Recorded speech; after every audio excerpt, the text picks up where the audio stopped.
Quantos aqui entendem qual é a grande comissão do ser humano?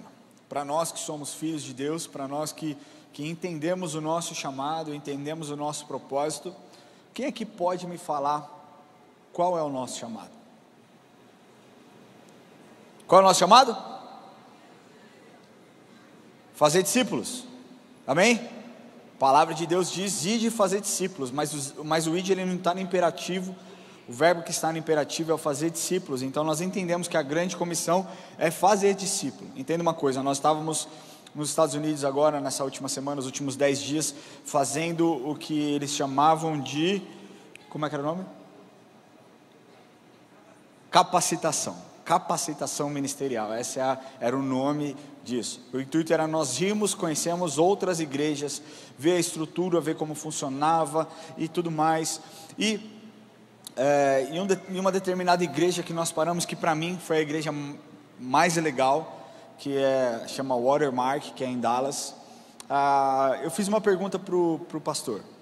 Eu falei: pastor, deixa eu te fazer uma pergunta. Nós sabemos que historicamente os Estados Unidos foi colonizado no protestantismo, se desenvolveu no cristianismo, e nós vemos uma ascensão, e os Estados Unidos se tornou referência para países como o Brasil, de cristianismo, de dedicação, de como fazer as coisas, e isso foi muito legal.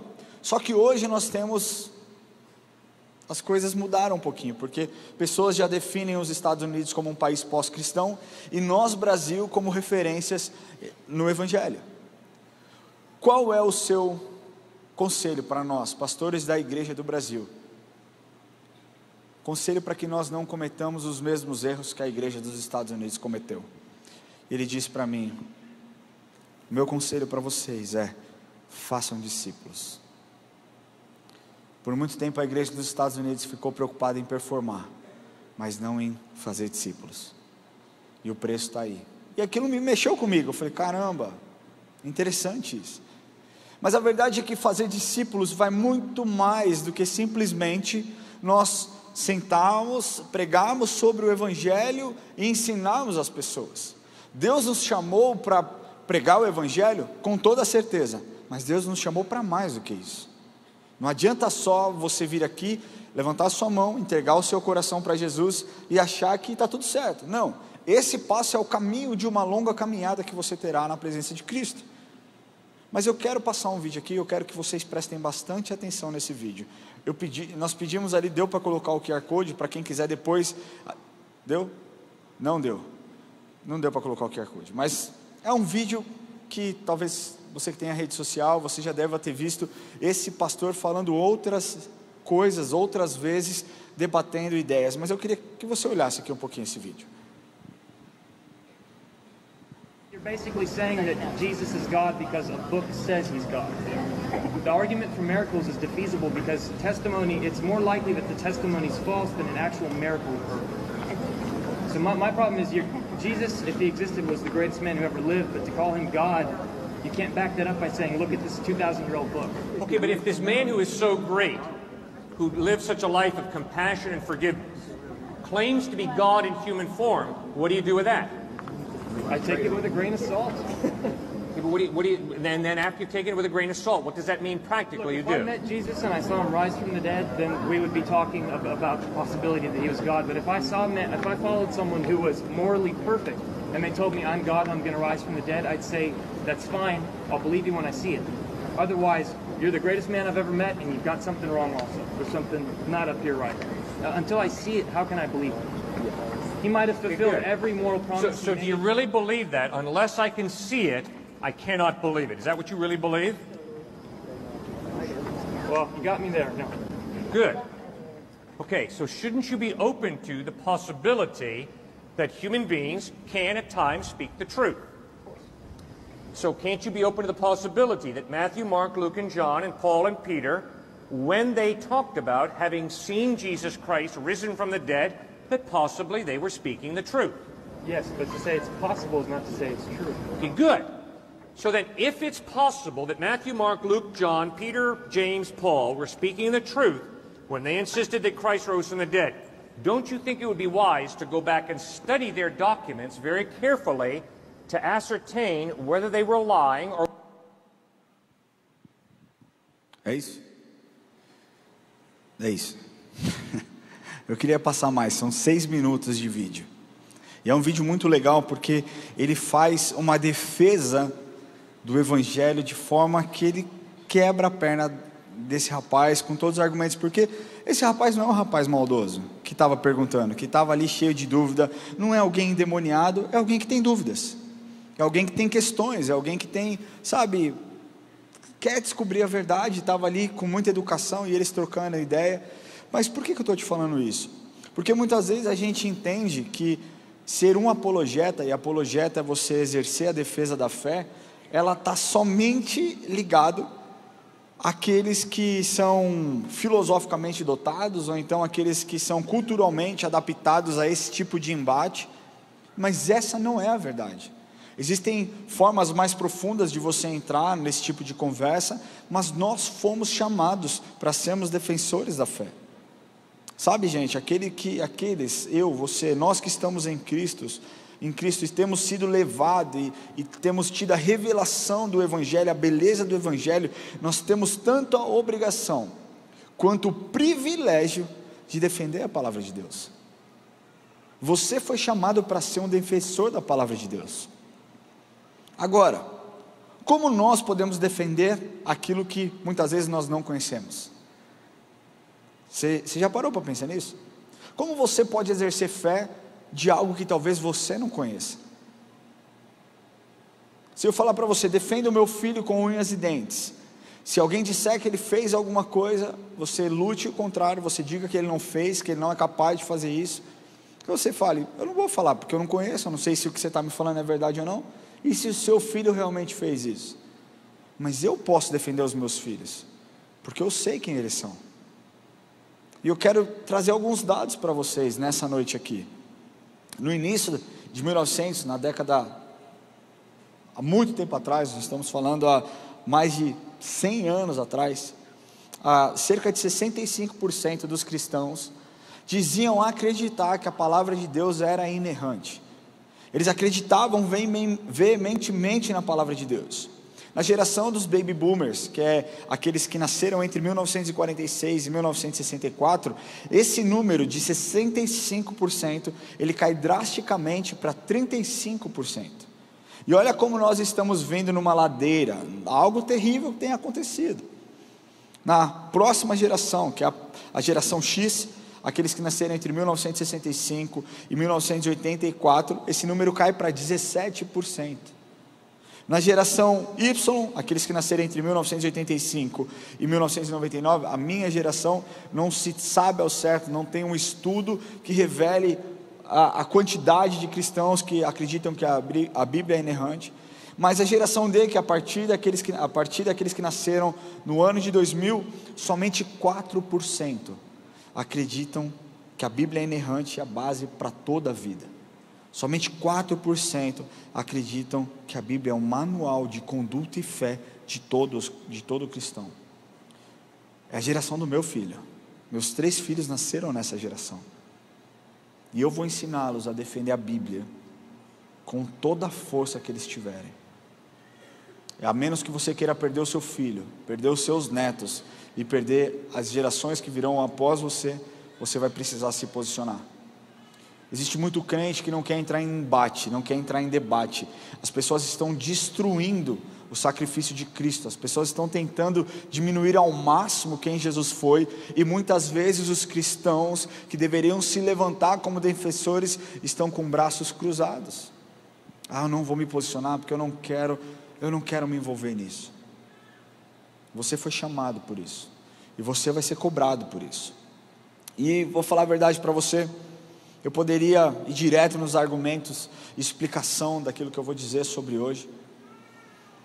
Mas como existem muitas pessoas que ainda lutam em acreditar na veracidade do Evangelho, na palavra de Deus, se aquilo é verdade ou não, eu quero trazer para vocês aqui alguns dados científicos, tá? Não é achismo, são dados científicos para você entender o poder que a Bíblia tem.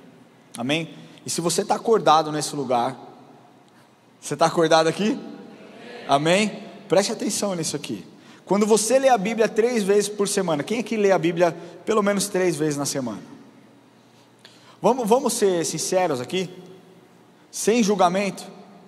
Você não precisa levantar a sua mão, mas enquanto eu falar aqui, você vai se colocar nesse lugar. Você não precisa se expressar, tá bom? Porque eu não quero que ninguém se sinta constrangido. Pense, quem aqui lê a Bíblia uma vez por semana? Não responda. Só pense, quem aqui lê a Bíblia uma vez por semana? Talvez essa pessoa seja você. Quem aqui lê a Bíblia 2 vezes por semana? Pensa, talvez seja você. Quem aqui lê a Bíblia 3 vezes por semana? Aqui você já pode se manifestar, porque aqui já é um bom número. 3 vezes na semana. Quem lê a Bíblia pelo menos 3 vezes na semana? Quem lê a Bíblia 4 vezes na semana? Quem lê a Bíblia todos os dias? Não pode mentir, hein? Jesus está vendo. Quem lê a Bíblia todos os dias? Quero trazer alguns dados para você. Se você lê a Bíblia pelo menos 3 vezes na semana, o sentir-se solitário cai para 30%. Cai 30%. Problemas com raiva cai 32%. Amargura nos relacionamentos cai 40%. Isso eu estou falando se você lê a palavra de Deus 3 vezes na semana. O alcoolismo cai 57%. Sexo fora do casamento cai 68%. Sentir-se espiritualmente estagnado cai 60%. O consumo de pornografia cai 60%. O compartilhamento da sua fé aumenta em 200%. E o discipulado aumenta 230%. Agora, lembra o que eu disse a respeito de um conselho de um sábio pastor dos Estados Unidos? Que ele me trouxe esses dados do tipo: Ramon, para vocês não cometerem os mesmos erros que a igreja americana, façam discípulos. Quando nós olhamos a palavra de Deus, nós entendemos que é impossível você fazer discípulo sem que você entenda e compreenda aquilo que a Bíblia diz, aquilo que a Bíblia te ensina, aquilo que a Bíblia fala, aquilo que a Bíblia mostra, aquilo que a Bíblia fala. Nós precisamos entender o que é a Bíblia para cada um de nós. A Bíblia não é um livro fantasioso. A Bíblia não é um livro simplesmente para você ter exposto na cabeceira da sua cama. A Bíblia é o seu escudo de manual e fé. A Bíblia é composta por 66 livros. Nós falamos de 39 livros no Velho Testamento, 27 livros no Novo Testamento, escrita por 40 autores diferentes, cobrindo o período de mais de 1.600 anos. O Velho Testamento, para vocês terem noção, está dividido em 5 grupos. O Pentateuco são os 5 primeiros livros: Gênesis, Êxodo, Levítico, Números e Deuteronômio. Aí depois nós temos os livros históricos, como Josué, Juízes, Ruth, 1 Samuel, 2 Samuel, Reis, Crônicas, Esdras, Neemias, Esther. Aí depois nós temos o livro profético, os livros dos profetas. Aí nós temos os livros proféticos, que é o livro de Jó, Salmos, Provérbios, Eclesiastes, Cantares. Aí nós temos os livros dos profetas maiores. E aí entendam que esses profetas maiores, ele traz a ideia dos profetas que mais profetizaram, não os maiores livros, né, mas aqueles que mais profetizaram. E não está em ordem cronológica na Bíblia, ela está em ordem de relevância. Então nós temos lá os profetas maiores, Isaías, Jeremias, Lamentações, Ezequiel e Daniel.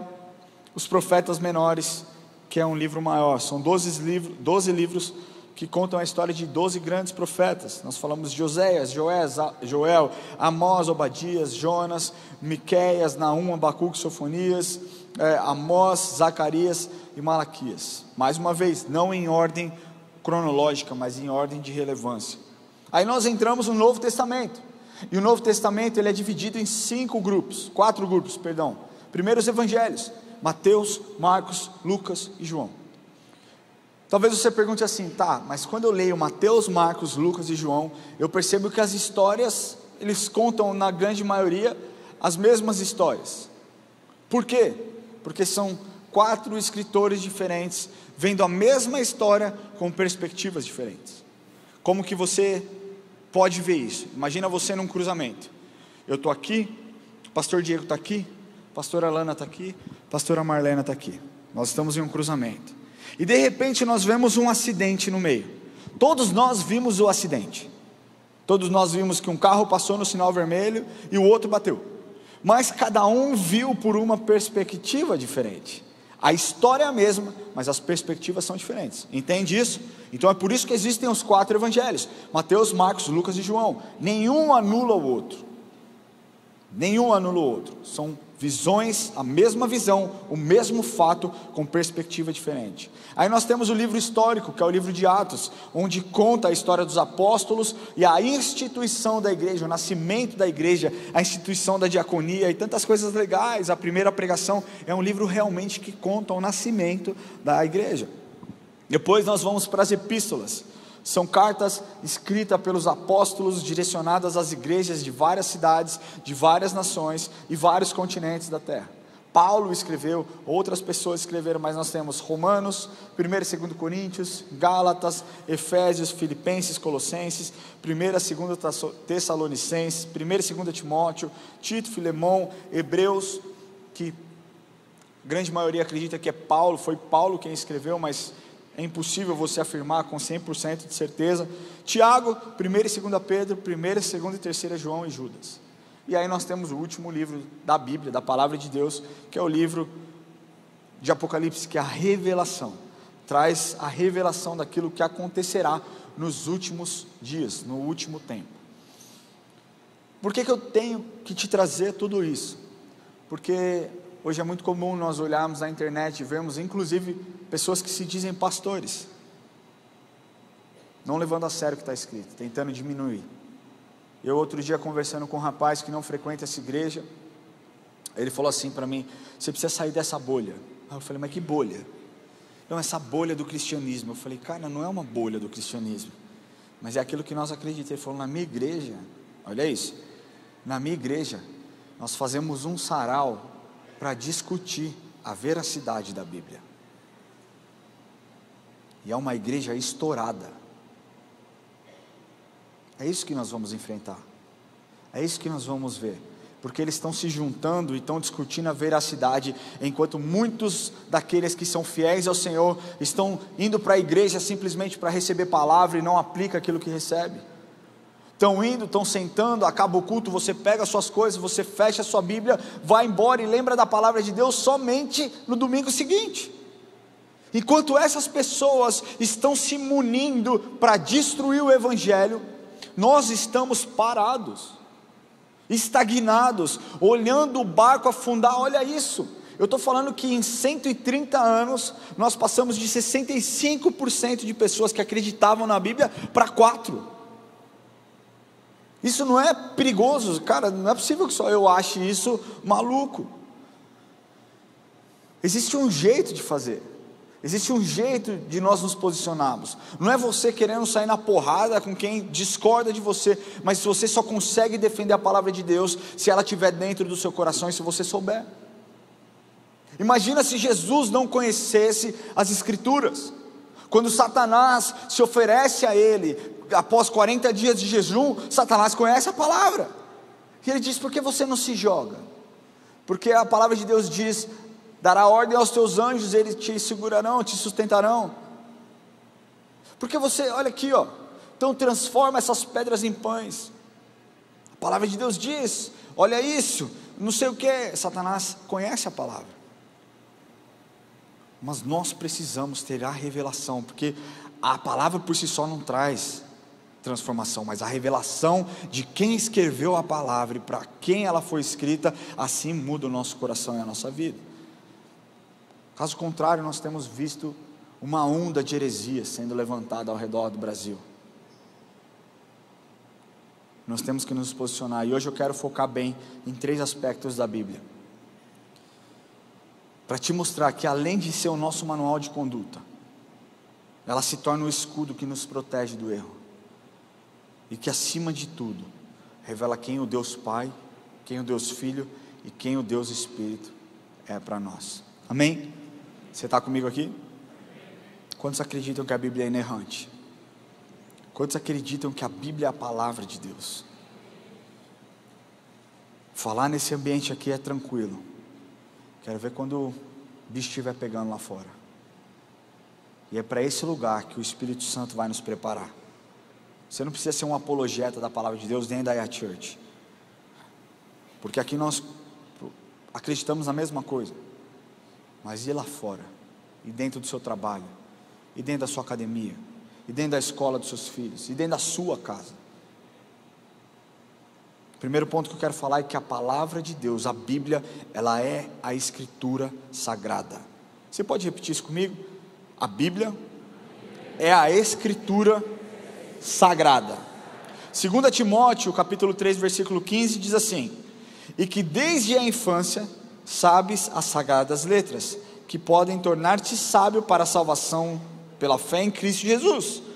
Toda Escritura, presta atenção, toda a Escritura é inspirada por Deus e útil para o ensino, para a repreensão, para a correção e para a educação na justiça. Toda a Escritura é inspirada por Deus. Paulo não diz aqui que parte da Escritura é inspirada por Deus. Ele diz que toda a Escritura, toda a palavra, toda a Bíblia é a palavra de Deus. E existem vários motivos que nos fazem entender e compreender a veracidade disso. Sabe, a historicidade, integridade, profecias cumpridas, poder para transformar vidas. A palavra de Deus, ela gera isso. Sabe, todo ensinamento, toda pregação, ela tem que ter um meio de te apresentar a palavra de Deus como um poder transformador na sua vida. Por isso que para mim é terrível quando eu vejo muitas vezes pregações em outras igrejas, onde não se cita a Bíblia, onde não fala a respeito das Escrituras, onde não aponta direções, simplesmente fica, sabe, nessa teologia coach, dizendo você pode conquistar, Deus te levantou para ser gigante. Isso não é o que a palavra de Deus diz. Você vai vencer, você vai lutar, você vai perseverar. A palavra de Deus traz muitas revelações, mas Paulo continua nos ensinando que a Bíblia é útil para muitas coisas. Primeiro, nesse mesmo texto, ele fala que ela é útil para o ensino. A Bíblia precisa ser a nossa base conceitual, intelectual e doutrinária. É isso que ela precisa ser na sua vida. Então você está com problemas em aceitar que Deus criou homem e mulher, corre para a Bíblia traz as respostas, a Bíblia traz a solução, a Bíblia não somente te mostra, mas ela, sabe, ela certifica coisas que o Espírito Santo colocou aqui dentro. A Bíblia, ela é boa para repreensão, confronto em amor, convencer das atitudes erradas, das necessidades de mudança nas atitudes. Quem aqui um dia foi confrontado pela palavra de Deus? Eu sou muito pecador, então nessa igreja só tem santo, porque eu sou confrontado todos os dias. Quando eu olho a Bíblia, eu leio histórias, eu falo, caramba, a gente começou um propósito essa semana de 40 dias para ler o Novo Testamento. Nós começamos, e eu já li o Evangelho, o Novo Evangelho, sei lá quantas vezes. Eu já fiz plano de ler o Evangelho, o Novo Testamento em 30 dias. E eu já fiz algumas vezes, mas todas as vezes que eu vejo Jesus agindo, eu penso, meu Deus, como eu estou distante.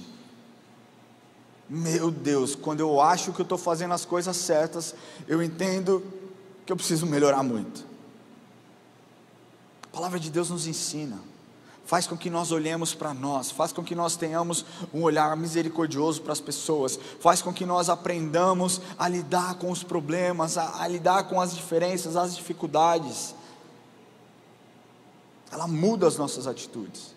Antes você era uma pessoa irritada, e aí quando você lê a palavra de Deus, Deus diz que, sabe, a ira não provém do Senhor, não vem do Senhor. Então você muda, você corrige a sua rota, você muda tantas coisas. Antes você falava palavrão, e aí você entende que da mesma fonte não pode jorrar água doce e água amarga. Você tem pensamentos ruins, você tem pensamentos, sabe, raivosos, e Jesus mostra que se você pensou mal, você desejou mal para alguém, você já cometeu assassinato. Quando nós vemos o que a Bíblia nos mostra, a nossa postura ela tem que mudar. ela muda, os olhos brilham e você fala, caramba. E é por isso que nós temos esses dados aqui. É por isso que nós temos o alcoolismo caindo 57%, sexo fora do casamento caindo 68%, consumo de pornografia caindo 60%. É por isso que nós temos esse resultado que é científico, não é achismo. Porque a palavra de Deus ela transforma, porque a palavra de Deus muda, porque a palavra de Deus nos restaura. Mas ela também é boa para correção, mostra o caminho certo, aponta, restaura a nossa visão moral e traz uma posição certa. Eu lembro muito da história de Davi, quando Davi comete o pecado, comete o adultério, seu amigo Urias morre, e ele está de boa, quando o profeta o encontra e o confronta, e aí nós vemos uma mudança de postura de Davi. A palavra de Deus diz que por conta daquele pecado, a espada jamais se apartaria da casa de Davi. Nós vemos morte, um reino dividido, coisas terríveis acontecendo na história das gerações que vieram após Davi. Mas Davi não cometeu o mesmo erro. A Bíblia não mostra que Davi caiu em adultério de novo. A Bíblia não mostra que Davi cometeu adultério de novo. Não. A Bíblia mostra Davi arrependido. Salmo 51, a oração de Davi é maravilhosa e mostra que realmente só quem tem uma revelação profunda do amor e do perdão do Senhor consegue fazer uma oração daquela. E a Bíblia também, a Escritura ela é boa para educação, segundo o que Paulo diz aqui. Porque a Bíblia, Jesus ele é tão incrível que ele não mostrava simplesmente de forma teórica. Ele não diz muitas vezes, ame o seu inimigo e está tudo bem. Não, cara, Jesus foi lá com os samaritanos. Jesus pregou para os gentios. Jesus tocou no leproso. Jesus não simplesmente deu ordem e disse, olha só, vai lá, fala com o leproso, vai lá, ora pelo coxo. Não, cara, ele mostrou com atitudes, ele mostrou com ação como as coisas deveriam ser feitas. Educação é isso. Educação é você ensinar. Nós temos 3 filhos, e cada um em uma fase diferente da vida. Eu tenho o Enzo com 11 anos, eu tenho o John com 6 anos, e eu tenho o Gaelzinho com 7 meses. Nós ensinamos coisas diferentes, à medida que cada um tem a maturidade para receber a revelação daquilo que eles podem fazer. Eu fui viajar e eu sentei com o Enzo, eu falei, Enzo, deixa eu te falar uma coisa, eu estou indo viajar, a sua mãe vai cuidar de 3 crianças, mas você já não é mais uma criança. Então a sua obrigação como um homem mais velho dessa casa aqui agora é carregar a bolsa para sua mãe. Carrega a bolsa dela, a bolsa do Gael para ela. É perguntar toda noite, mãe, você quer uma água? Você quer que eu pegue a sua garrafa de água? Quer que eu deixe aqui em cima? É você, seu filho exemplar, o melhor menino de 11 anos que o mundo já viu. Por que foi fácil para ele assimilar isso? Porque ele vê eu fazendo isso no dia a dia. A Érica é impressionante. Eu deito na cama e ela fala, você pode pegar uma água? Quais homens sofrem com isso? Olha só. Pode levantar. Irmão, é o seguinte, parece que tem um imã. Você está aí, né? Não parece que tem um imã, você está de boa, você fica 4 horas em pé do lado da cama esperando a ordem. Ela não abre a boca. Aí você fala, bom, acho que agora ela desencanou. Às vezes ela já está até dormindo. Na hora que você pega uma água para mim e fala, que é isso, cara? Mas a minha linguagem de amor é muito serviço. Então às vezes eu vou bravo, falo, pô, cara, eu tô aqui já, eu quero dormir. Por favor, aquele jeitinho aí já era, aí você vai, né? Por isso que nós homens somos incríveis. Porque nós sabemos o que vai acontecer e ainda assim fazemos a mesma coisa todo santo dia. Mas educação é isso, cara. Você mostra não com palavras, mas você mostra com atitude. Quando eu cheguei de viagem, ele falou assim, pai, como que eu fui? Eu falei, não sei, eu vou falar com a sua mãe. E eu fui conversar com a Érica, falei, como que foi? Ela falou, nossa, o Enzo foi demais. Ele me ajudou, ele carregou a bolsa. Às vezes se estranhou com o John, mas está tudo certo, é normal. Mas ele foi nota 10.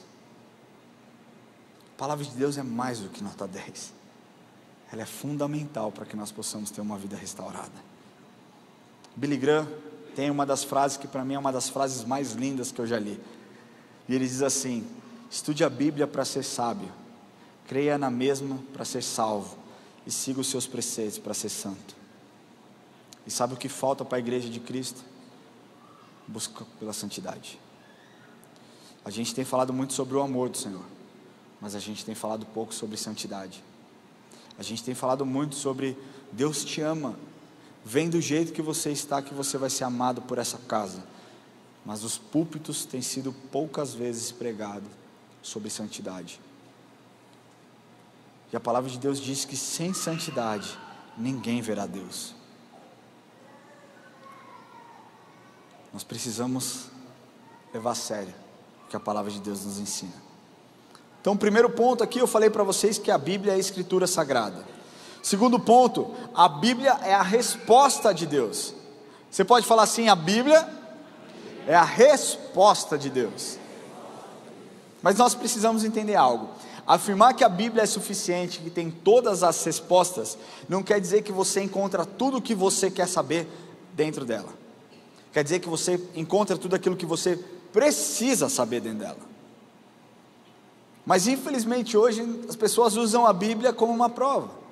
Deixa eu ver se é isso aqui. Deus, deixa eu ver o que o Senhor diz a respeito de adultério. E não fala nada. Deixa eu ver se eu acho alguma coisa para validar aquilo que eu tenho dito, aquilo que eu tenho feito, a postura que eu tenho tido dentro da minha empresa. E as pessoas entendem que muitas vezes a Bíblia vai trazer respostas que elas querem. Cara, a Bíblia não é um aplicativo de condições climáticas. A Bíblia tem todas as respostas que você precisa saber para que você se torne um cristão melhor. Senhor, será que eu mudo de emprego? Senhor, será que eu devo perdoar minha esposa? Senhor, será que eu posso fazer sexo antes do casamento? Aí, jovem, presta atenção. Senhor, será que eu posso agredir um amiguinho? A Bíblia já tem resposta para todas essas coisas. É só você ler do jeito certo. É só você ler do jeito certo. Porque o que acontece hoje é que as pessoas leem o que elas querem. Posso contar um segredo para vocês? Quando eu comecei a namorar com a Érica, eu não era muito cristão. Na verdade, eu sempre digo que eu era um bom cristão. Aí eu conheci Jesus, de verdade. E é verdade isso. Porque não foi a religião que me transformou. Quem me transformou foi Jesus. E eu frequentava a igreja, eu ouvia as músicas, eu até tocava, mas eu não tinha vida com Deus. E eu comecei a namorar com a Érica. E, cara, 16, 17 anos, irmão, hormônio lá em cima, mordendo a orelha. E a Érica, não, nós vamos esperar o casamento. Nós casamos sem ter tido nenhuma relação sexual antes do casamento. Mas durante um período eu tentei convencer que não era pecado. Estou sendo muito vulnerável com vocês. Mas eu falei, eu vou convencer a ela que não está errado. Que aquilo era, as pessoas casavam com 14 anos, com 12 anos, sei lá, elas casavam jovens. Nós estamos em outra época, vivendo outras coisas. Hoje eu penso, eu falo, meu Deus, como eu pude chegar a esse lugar. Que terrível que eu fui. Mas ela sempre, eu sei o que a palavra de Deus diz. Você nunca vai me convencer disso. Eu sei o que a palavra de Deus me ensina. Se manteve firme. Por conta disso eu acredito que isso, o fato de nós termos esperado em Deus, foi algo que Deus abençoou o nosso casamento até os dias de hoje. E assim fará para sempre. Mas durante muito tempo eu quis achar resposta para aquilo que eu queria ouvir. E não a resposta que a Bíblia me dava sobre determinado assunto. Sabe? A Bíblia, ela revela o plano de Deus para redimir o homem. A Bíblia não foca na minha vida ou na sua vida. E eu não sou o foco da Bíblia, nem você é o foco da Bíblia. E é por isso que a Bíblia não se propõe a responder, sabe, tudo aquilo que a gente quer saber. Mas acredite, a Bíblia tem todas as respostas que você precisa saber. E é importante que você saiba de duas coisas. A primeira, que Deus te criou com uma capacidade de ter uma consciência capaz de ser treinada a tomar decisões sábias. Quando movidos pelo Espírito, nossas decisões são pautadas pelo Espírito, são direcionadas pelo Espírito. Quando movidos pela carne, nossas decisões muitas vezes são tomadas pela carne. Mas Deus também quer que nós sejamos totalmente dependentes dele nas decisões que nós queremos tomar. Quando eu entendo essa primeira parte aqui, que Deus nos criou com uma consciência capaz de ser treinada e tomar decisões sábias, me remete a Salomão. Salomão foi um homem sábio demais, e como ele tomou decisões sábias, todas elas pautadas e direcionadas por Deus.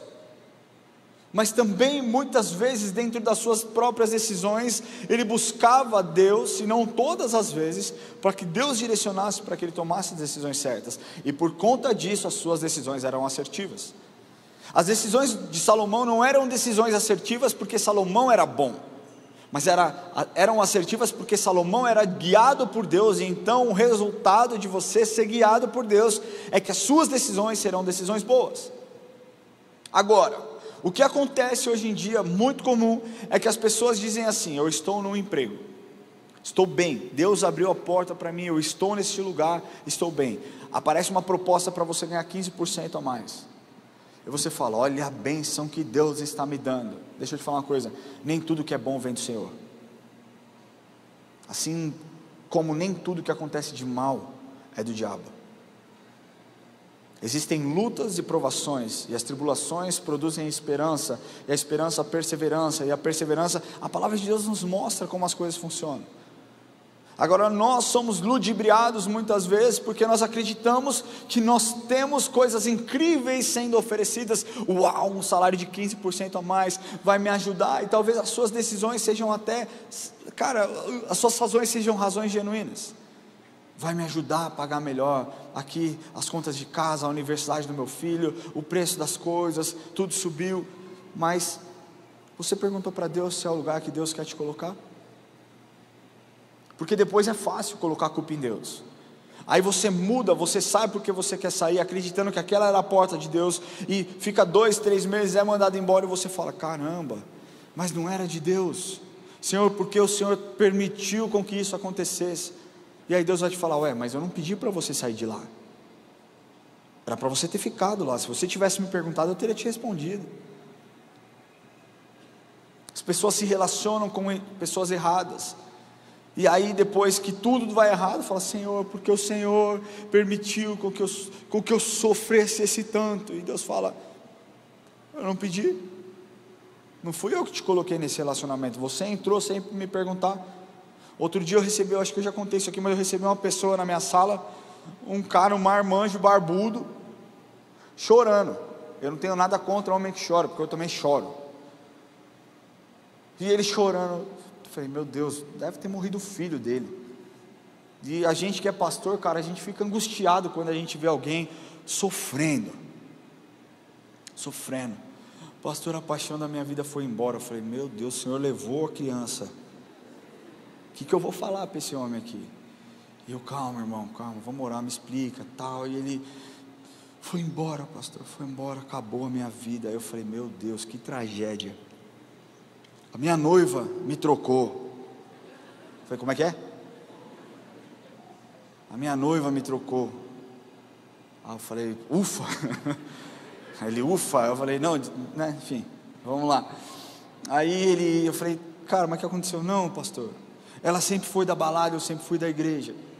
E aí a gente começou, eu tinha certeza. Eu falei: quanto tempo vocês se conhecem? 3 meses. Eu falei: já é noivo? Aí ele: é, pastor, sabe como é, a gente não quer viver em pecado. Aí eu falei: então tá. E aí agora ela achou outro e me trocou. Por que Deus permitiu isso? E eu falei com ele, eu falei: irmão, deixa eu te fazer uma pergunta. Quando você começou a namorar com essa pessoa, por algum instante você colocou o seu joelho no chão, ou simplesmente fechou os seus olhos, perguntou: Senhor, essa é a pessoa que o Senhor tem para mim? Ele: não. Eu falei: agora é fácil colocar a culpa em Deus. Dê graças a Deus pelo livramento que Ele colocou na sua vida, porque melhor agora do que depois quando você casar, amigão. Eu nunca mais vi esse homem na igreja. Verdade. Mas eu não acho que eu fui duro demais. Eu acho que eu fui realista, porque é verdade. O que as pessoas mais querem hoje é afago na alma. Vem cá, barbudão, chora aqui no meu ombro. Não, cara, chorar no meu ombro vai chorar minha esposa, os meus filhos e os meus amigos, e se tiverem uma causa para chorar. A gente precisa entender o que a palavra de Deus nos ensina.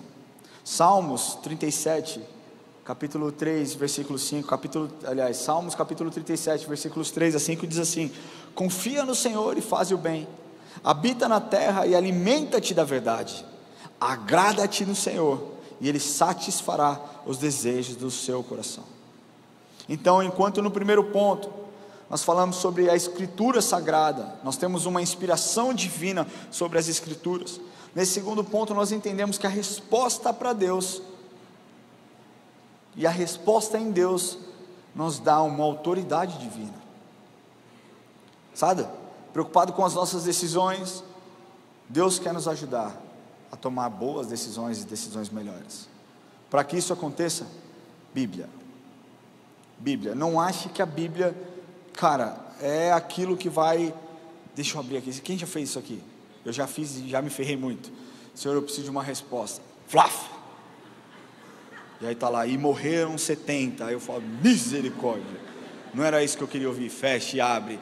E tomou picada de cobra, Paulo. Aí você fala, Jesus Cristo, é só desgraça. Quem aqui já fez isso? E quem já se ferrou que nem eu? É nós. A Bíblia não é assim que funciona. Quando você passa por uma luta, você entende que toda tribulação produz perseverança. Quando você está enraizado em Cristo e entende as Escrituras, você compreende o que a palavra de Deus diz, que no mundo nós teremos aflições, mas para que nós tivéssemos bom ânimo, porque Ele venceu o mundo. E isso nos traz fé, isso nos traz esperança, isso nos traz consolo, renovo, sabe? Isso é maravilhoso. Mas para que isso aconteça, você precisa saber o que consta na Bíblia. E o terceiro e último ponto é que a Bíblia, ela é a palavra de Deus. Você pode repetir isso? A Bíblia é a palavra de Deus. Ah, Ramon, mas eu ainda não tenho certeza se a Bíblia é realmente a palavra de Deus. Sabe como é? Eu venho de uma igreja ali, perto ali, mais para lá. É melhor não falar o bairro, né? Ali perto de uma estação de metrô. É lá, e eu estou bem, pastor. E ela não, né, enfim, eu não sei se é isso mesmo, porque acontece dessa forma. Deixa eu colocar 2 pontos para você aqui. Primeiro, a palavra de Deus são muitos autores e um só Deus. Entenda isso, muitos autores e um só Deus. Mais uma vez, é uma compilação de 66 livros por diversos autores que compreendem mais de 1.600 anos. Homens como Moisés e Davi, que eram pessoas poderosas, mas homens simples como Pedro e Amós, que eram, sabe, da sua classe mais baixa, que eram pescadores, pastor de ovelhas.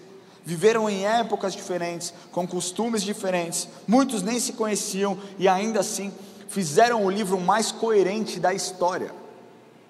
Pensa uma coisa, será que nós seríamos capazes, se eu juntasse aqui 40 pessoas, eu e mais 39, será que nós seríamos capazes de escrever uma história que fizesse sentido? Muito provavelmente, se eu começasse uma história e concluísse a história, mas no meio da história eu falasse assim, vai lá Diego, pensa aí como a gente pode concluir. O pensamento dele seria o oposto do meu, seria diferente do meu. Por quê? Porque nós somos pessoas diferentes. A menos que seja a inspiração divina, não acontece desse jeito. Eu quero mostrar um gráfico para vocês aqui, que talvez você também já tenha visto. Quem aqui já viu esse gráfico na internet? Esse gráfico são as referências cruzadas da Bíblia. Todas as referências cruzadas na Bíblia. As barrinhas brancas aqui embaixo, que está na horizontal, são do primeiro capítulo de Gênesis até o último capítulo de Apocalipse. E todas essas linhas são linhas de referências que se cruzam na palavra de Deus. Sabe quantas linhas nós temos aqui? 63.779 referências cruzadas na palavra de Deus. Ah, meu irmão, você não está entendendo o que eu estou falando. São 63.779 referências que se cruzam do Velho ao Novo Testamento, do Novo ao Velho Testamento. Uma Bíblia foi escrita em 3 continentes diferentes, em 3 línguas diferentes, e ainda assim é a palavra de Deus mais completa. Ela é mais completa do que qualquer outra coisa. O Billy Graham uma vez disse que a Bíblia é mais atual do que o jornal de amanhã. É esse Deus a quem você serve, poderoso para empoderar mais de 40 homens vivendo em lugares diferentes, com contextos diferentes, e assim fazendo essa palavra ser tão real e tão forte. E a única explicação é que Deus inspirou cada uma dessas pessoas. Mas o segundo ponto, dentro desse último ponto, é que Deus prova que a palavra vem dele.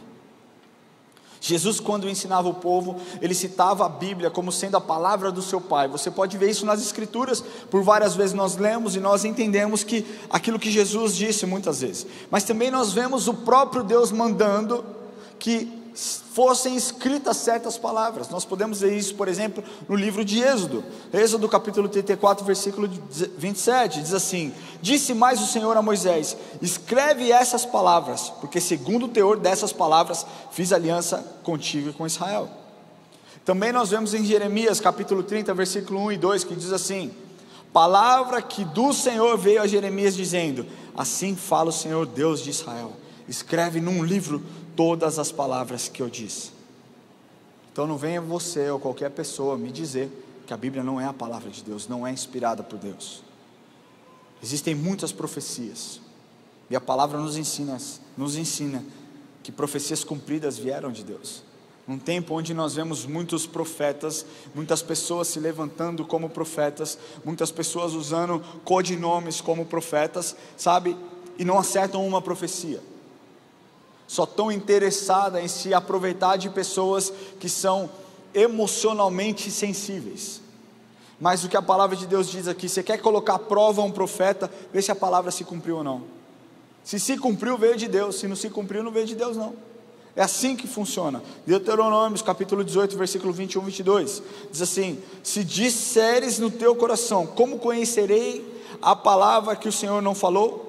Sabe que quando este profeta falar em nome do Senhor, e a palavra dele não se cumprir, nem suceder como profetizou, é essa palavra que o Senhor não disse.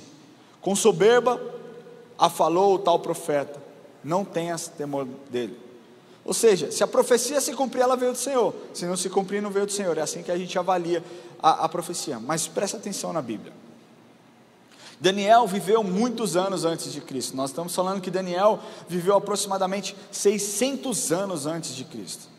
E Daniel profetizou a queda do Império Romano, que veio a acontecer muito depois da morte de Cristo. Eu estou falando que a queda do Império Romano aconteceu aproximadamente 470 anos depois de Cristo. Ou seja, Daniel profetizou 600 anos, algo que aconteceria 470 anos depois da morte de Cristo. Se concretizou ou não se concretizou? Sim. É um profeta? É um profeta. Zacarias previu a entrada de Jesus em Jerusalém aproximadamente 520 anos disso acontecer.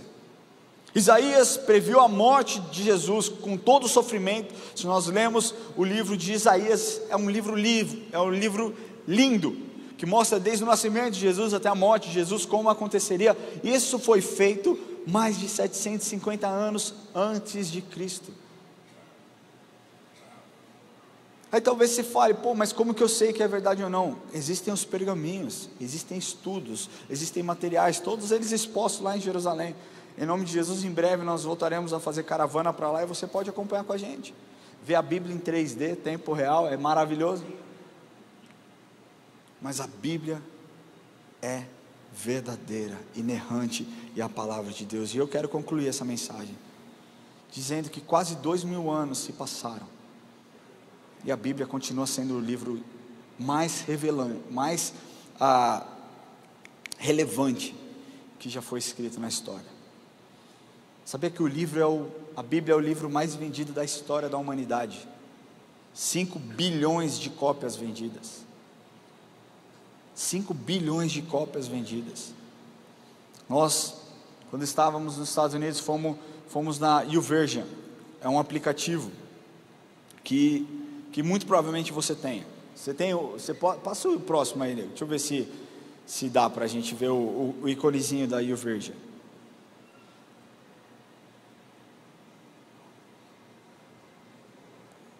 Bom, eu vou mostrar para vocês daqui a pouco. Esse aplicativo aqui, ó. Quem tem esse aplicativo aqui? Esse aplicativo aqui nós fomos lá onde foi fundado. Esse aplicativo foi fundado em 2006, mais ou menos. Em 2008, quando a Apple decidiu vender iPhone, comercializar iPhone, eles queriam começar a comercializar com pelo menos 200 aplicativos. E a YouVersion, a Bíblia, foi um deles que começou a ser comercializado junto com a venda do iPhone. Deixa eu te falar uma coisa, totalmente gratuito, totalmente... Você vai lá, baixa e é isso. Volta um, nego, por favor. Só que, quando nós entramos, nós vemos aqui, ó. Esse aqui é um gráfico em tempo real. Você pode acompanhar isso aqui em tempo real. O Brasil é o segundo país que mais lê a Bíblia no mundo. Cada luzinha dessa aqui, ó, é o aplicativo que está sendo acessado exatamente nesse momento. Tá vendo? Nós ficamos atrás dos Estados Unidos, mas os Estados Unidos tem muito mais habitantes do que nós. Mas aqui, olha o tanto de pessoas no Brasil que estão acessando esse aplicativo agora, nesse momento, para ler as Escrituras do Senhor.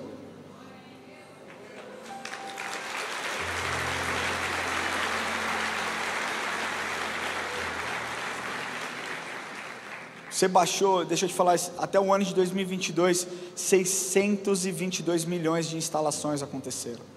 E a projeção para os próximos 9 anos, nós estávamos lá, nós vimos essa apresentação. Esse número, eles querem atingir 2,6 bilhões de instalações até o final de 2033, totalmente gratuita. Para você ter uma ideia, no Brasil, 1,6 milhões de pessoas utilizam esse aplicativo diariamente. Somente no mês passado, 894 mil pessoas no Brasil baixaram esse aplicativo. No mundo, eles falaram que aproximadamente 5,1 milhão de pessoas baixaram esse aplicativo só no último mês. Por que eu estou te falando isso? Porque a sociedade mudou. Coisas novas foram criadas. Novas descobertas, tecnologia, países, eletricidade, carro, avião, transporte, televisão, internet, tudo mudou, mas a Bíblia continua sendo a palavra de Deus. A Bíblia diz: passarão os céus e a terra, mas as minhas palavras não passarão.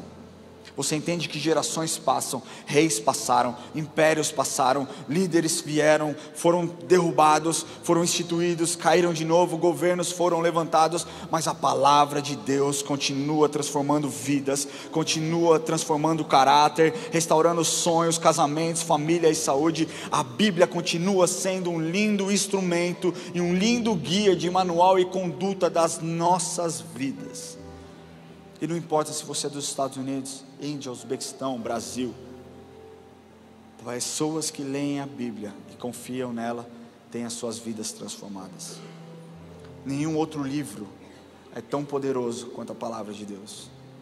As palavras, como eu disse lá no começo, são só palavras, mas quando ditas pelo próprio Deus, se tornam poderosas, transformadoras, curadoras, restauradoras.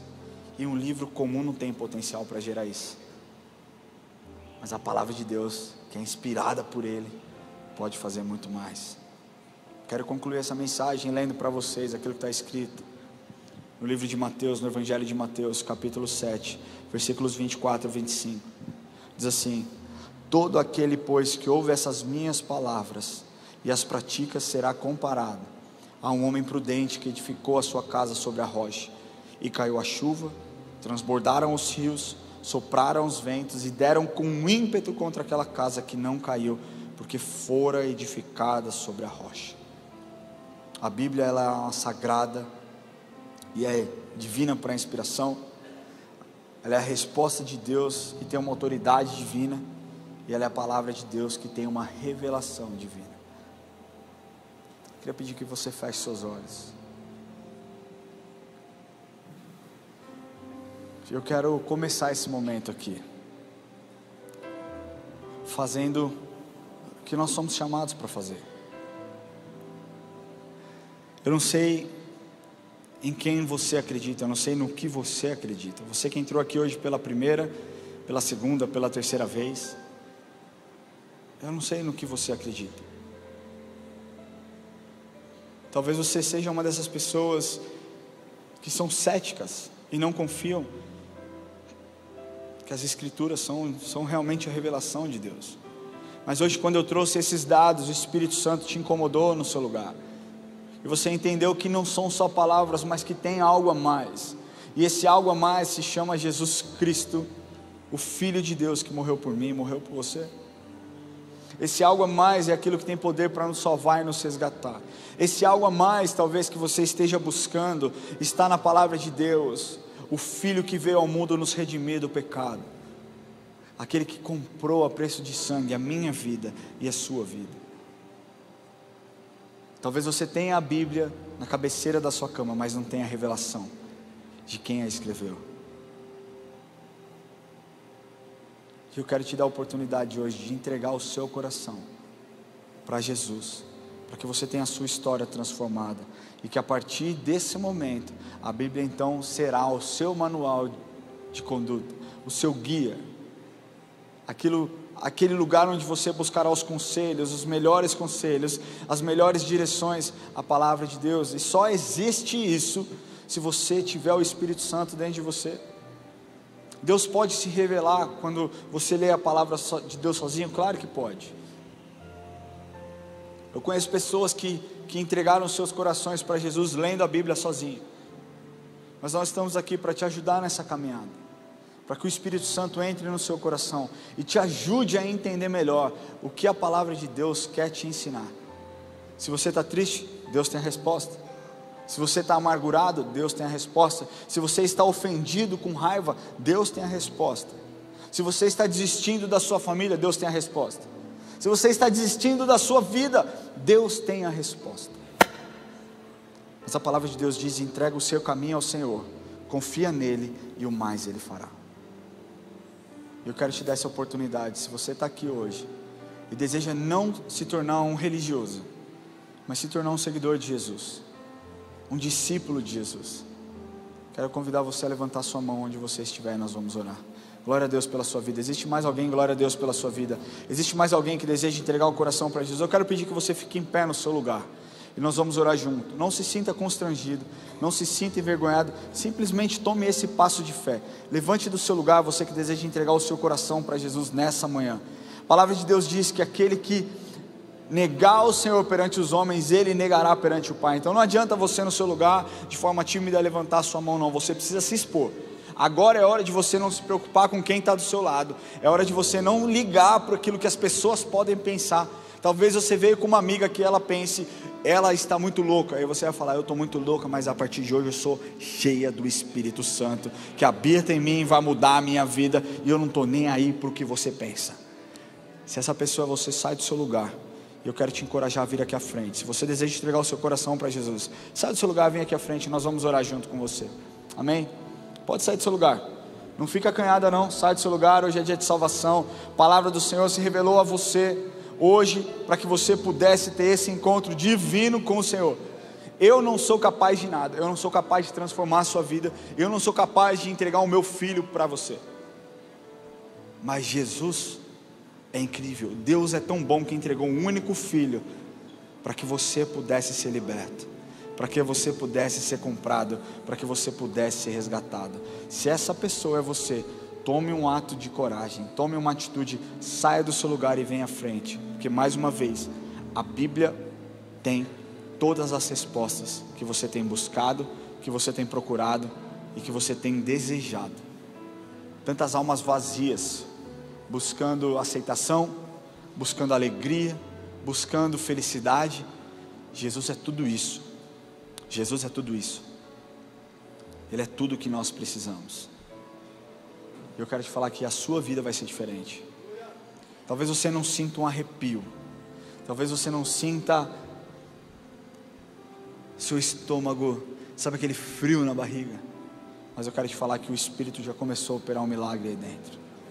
O Espírito já começou a limpar a sua história, a mudar o seu coração, a escrever um novo tempo na sua vida, em nome de Jesus. Eu quero pedir que você coloque a mão no seu coração, onde você estiver. Se você também está nos assistindo online e deseja entregar o seu coração para Jesus, que você também faça isso, coloque a mão no seu coração aí, repita comigo essa oração, e após isso escaneie esse QR Code que está na sua tela, para que nós possamos entrar em contato com você. Pode vir que ainda dá tempo, está tudo certo. Sai do seu lugar, não precisa ter pressa, não precisa correr. Nós não temos pressa de sair da presença do Senhor. Deus é bom, Deus é bom. Glória a Deus, glória a Deus, glória a Deus. É isso aí, mais irmãos se ajuntando a essa família. Glória a Deus por isso, glória a Deus. Pode aplaudir o Senhor.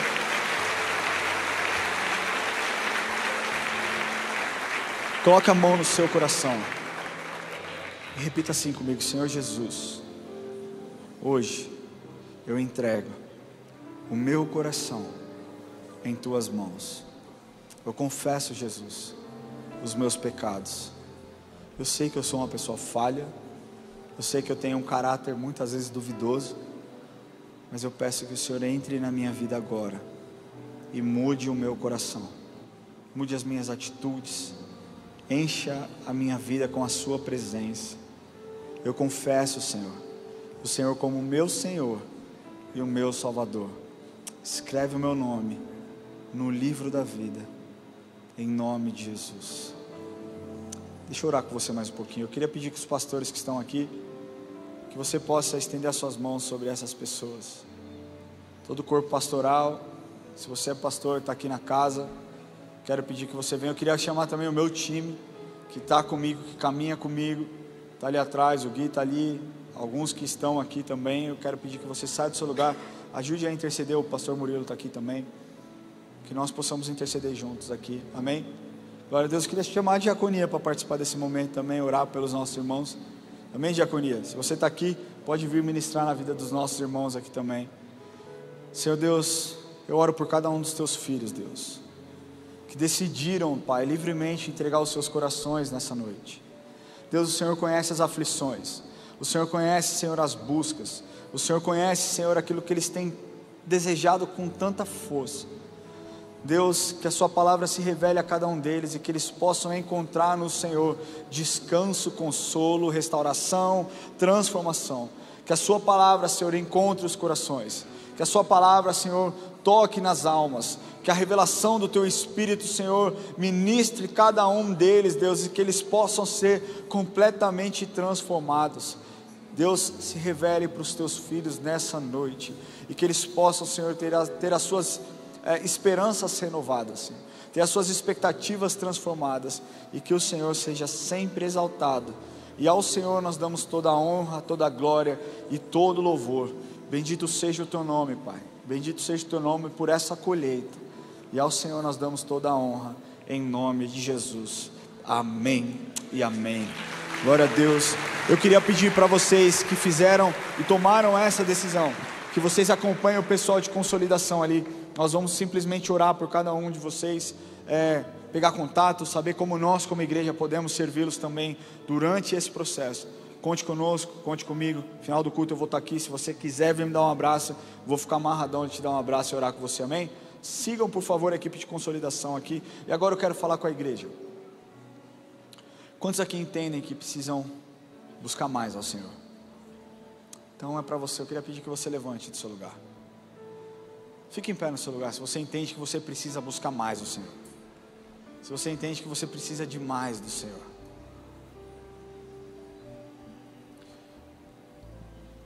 Você já é um cristão. Talvez você aqui já tenha mais de 15, 20, 30 anos de igreja.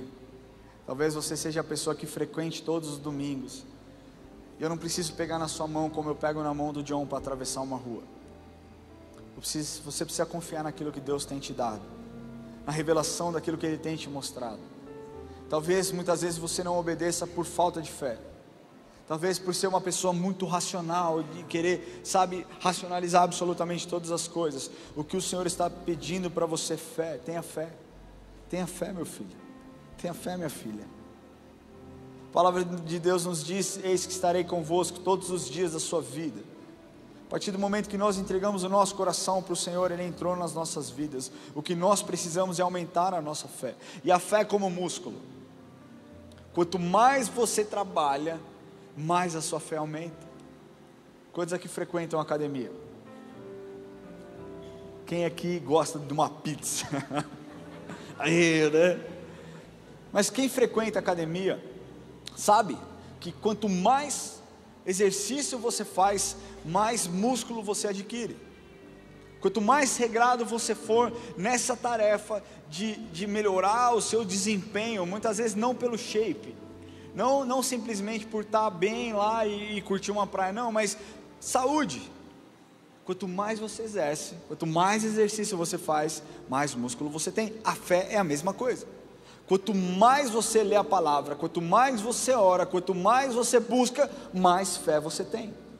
Então talvez se você esteja vivendo um período com pouca fé, é porque talvez você não esteja se exercitando como deveria se exercitar. Mas não existe nada perdido, e aqui é a boa notícia para você: dá tempo de você mudar essa chave hoje. Dá tempo de você mudar a sua postura hoje. Só depende de você. Não espere que eu pegue a sua mão e atravesse com você. A palavra de Deus foi entregue. Agora o que você vai fazer com ela não é um problema meu. A minha parte acaba aqui. Agora é com vocês. O que você vai fazer com isso? Depois você acerta com Deus. Depois você presta suas contas para Ele. Enquanto nós estivermos adorando aqui, talvez seja o seu momento de colocar o joelho no chão. Talvez você já não faça isso há muito tempo. Talvez faz muito tempo que você não botou o seu joelho no chão e quebrantou o seu coração. Hoje é o dia que o Senhor quer se encontrar com você.